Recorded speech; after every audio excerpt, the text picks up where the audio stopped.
Good day, folks, and welcome to another edition of Lumberjack Logic. I'm your host, Neil Johnson, with the most important video you will watch all day. In less than 10 minutes, folks, you are going to find out what is going on behind the scenes, and people are actually getting prosecuted. That's going to be probably your highlight from this, but you're also going to see, and this is why it's so important to listen to this whole video in its entirety, you are going to learn how they're utilizing the Social Security Administration to perpetuate voter fraud, also fraudulent payments, also human trafficking. This is a wild ride. Watch this from beginning to end. And then you'll notice there's a strange trend here where how many Social Security numbers were issued.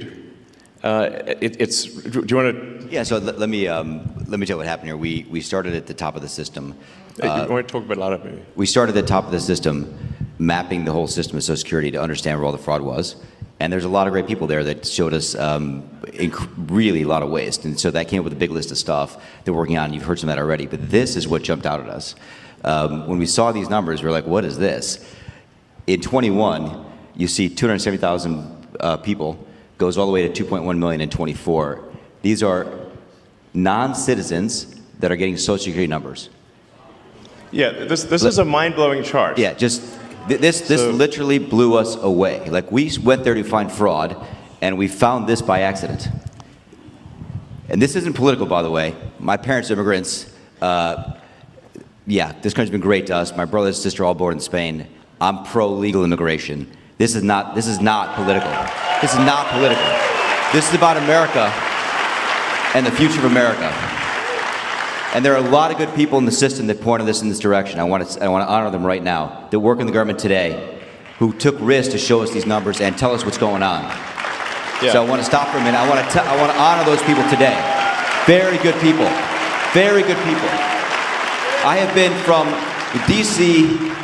to Social Security offices to the border to track this down, and very good people have helped us along the way. I want to thank them. Yeah. This number, what this is when you come in the country, if you're illegal, there's a couple ways to come in. You come in through a port of entry, and you can tell them you're afraid, and they'll give you an asylum case. You'll get an interview, then you get in. That's one way to do it. Another way to do it is to just go to the border. Literally, this happened. I talked to Border Patrol myself. Elon was there too. I went to Laredo, and I went to Bronzeville. Elon went to Eagle Pass. You walk up to a Border Patrol officer, and you tell them you want to come in. They have a couple of choices. They could charge you with a misdemeanor or a felony under 1325, or they can make it an administrative offense, like a parking ticket, basically. They were told to do that, make it an administrative offense under the last administration. And then you go walk across the border, they do what's called a release your own recognizance, and they give you an NTA, a notice to appear, which to appear to judge. The wait times on judges are like average 6 years. Look at Grok, you'll see it on immigration judges. There's only 700 of them. This is 5.5 million people. Okay? So what happens then? Once you're in the country and you got asylum through one of these pathways, and we've mapped the whole thing out, you can apply for a work document. You file a 765, it's the work form. You get this form called the 766, that's the authorization, and then Social Security Administration automatically sends you in the mail your Social Security number. No interview. No ID. This is worth just reiterating. It's not people sometimes think that under the Biden administration that he was simply asleep at the switch. He wasn't asleep. No. They weren't asleep at the switch. It was a massive, large-scale program to import as many illegals as possible, ultimately to change the entire voting map of the United States and disenfranchise the American people and make it a permanent, deep blue, one-party state from which there would be no escape. Look, if I hadn't seen this myself, I'm not sure I'd have believed it. I went through it myself and mapped it, and Elon is right. This is true. The defaults in the system from Social Security to all of the benefit programs have been set to max inclusion, max pay for these people, and minimum collection. That's what's happening. We found 1.3 million of them already on Medicaid, as an example. We've gone through, on every benefit program we went through, we found groups from this particular group of people, this 5.5 million people, in those benefit programs. And then what was really, really disturbing us was why. We're asking ourselves why. Right. And so we actually just took a sample and looked at voter registration records. And we found people here registered to vote in this population, yes. And who did vote. And we found some by sampling that actually did vote. And we have referred them to prosecution at the Homeland Security Investigation Service. Yeah. Already. That is already happening right now. That's great. Those people should be prosecuted, but they aren't the real criminals. The real criminals are the government actors that facilitated this fraud, that actually encouraged these people to do this. These are low-level criminals. This would be like the big financial crisis that occurred and one low-level guy got sent to jail while these other people went off scot-free. I want the bad actors in the government and the NGOs who facilitated this fraud to be prosecuted, not just the people who falsely voted. Yeah. And the truly disturbing thing, though, I just want you to know this, a truly disturbing thing to me, and the darkest thing about this to me, the voter fraud is terrible, but the human tragedy this created is extraordinary, because what you don't understand, and people don't know, and Americans need to know, that's why I'm here, is that human traffickers made $13 to $15 billion off of this, okay? That's the money that's going around the world, moving people around the world to our borders because of these incentives. How does it work? What happens? Hey, if you're in Africa and you're in Central America, you got to walk up through Mexico, through Central America. Who do you pay? You pay the narcos, you pay the traffickers, right? And we were told by ICE, it's between $20,000 and $500, depends where they pick you up, to walk across all those countries and get all the way up to the border.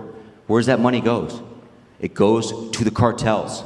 It goes to human traffickers, right? There are 30,000 children that have not appeared on the notice to appear already. ICE knows this. 30,000 children, 270,000 children didn't even get notices to appear. ICE told us that kids are being trafficked back and forth across the border to complete families to make this easier. This is a human tragedy. It's not just the money, it's the people and the kids. And how many of these people died on the way up here that didn't make it in? What happened to them? We created a system here that created an incentive for people to come and be taken advantage of by these traffickers. And how do you think they get paid? Well, you're in Africa, Central America, you got $20,000 or $10,000 or $5,000 to pay these traffickers? No, you don't. What happens? You come in, then you owe them the money. You're an indentured servant. If you don't pay them, what happens? What do? They kill your mother, they kill your brother, they kill your family. What happens next? That's what we discovered. And I have to tell you, it's tragic to me. The tragedy, the human tragedy this created is extraordinary. That's the real problem. This is America. We don't do this here in America. Yeah. We don't do this here in America. Folks, do you now see why all these big leftist organizations and NGOs are organizing these protests against Elon Musk? None of this is organic. None of this is organic. Because he's getting inside these systems and uprooting and exposing this fraud and trying to, streamline it so that systems talk to each other and they can find fraud easier in the future. This is what they're freaking out about. They are worried about the gravy train ending. This is the second revolution of America. This is 1776 all over again. But we're almost even in a tougher spot, because instead of escaping a despotic regime over on an island off the coast of Europe, we are now fighting our own government from the inside. What Donald Trump, what Elon Musk, what all these people are doing is nothing short of heroic, folks. And you know what? You can sleep like those heroes, because Donald Trump's favorite product from Mike Lindell are the Giza sheets. And right now they are on sale. I mean, the percale sheets are only $29.98 for queens, $34.98. This offer does not come up. If you see this offer, this is the lowest price you'll probably see in I've only seen this offer once before, and I've been promoting my pillow for 3 years. So, folks, go get yourself some of the sheets. Call the 800 number, 1-800-568-2865, 1-800-568-2865, and you can get this special deal. You can also go to mypillow.com/lumberjack. You'll get right to the page that they have set up for me, and you can order these sheets there. We'll see you on the next episode, folks. Peace out.